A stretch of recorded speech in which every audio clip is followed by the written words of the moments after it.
This next piece is the second piece that I ever wrote, but it's the one that I have performed the most, so I feel like everybody has probably heard me do it before, but it's also in my book, which my amazing friends are selling for me in the back, so thank you very much. You can visit them.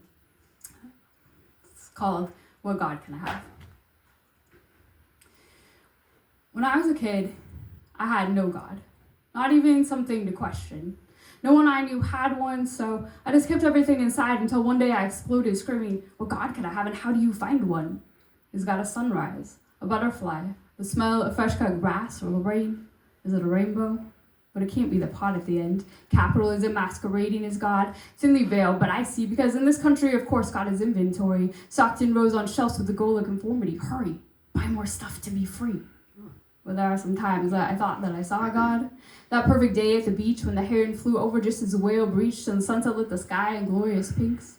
That moment etched forever in my mind. Or the day in black blocks standing shoulder to shoulder with our most vulnerable neighbor saying, if you take one of us, you have to take all of us.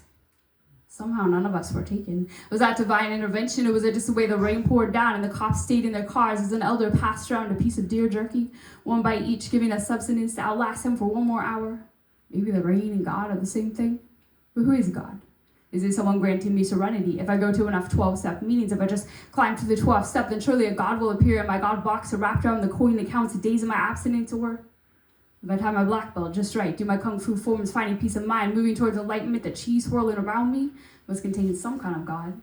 Is God the voice that whispers to me deep in meditation, or the things that I know without knowing I knew them, a container to hold all of my grievances? Someone to listen when I can't sleep at night, or the peace of mind that comes from chanting the Hanuman Chalisa. Because Hanuman comes to me through a dream, bringing ancestral drumbeats from this land, the land that I stand on that does not belong to me or him.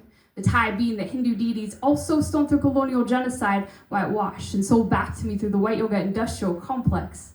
I reach for one, but I'm told cultural appropriation, so put it back. Because I believe in indigenous rights and indigenous lives, and please, give the land back. But if I don't know what land I come from, what God can I have?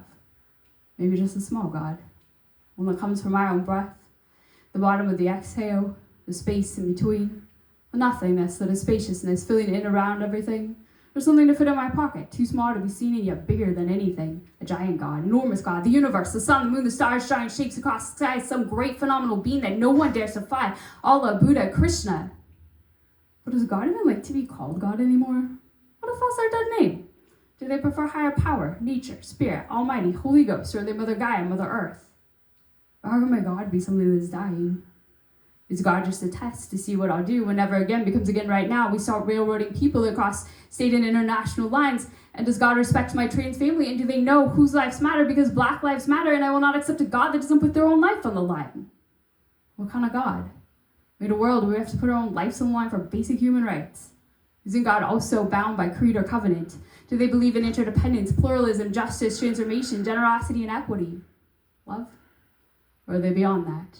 Are they just a flame on a chalice? Have they been extinguished when dark times come? Can we relight them? Do they come from us?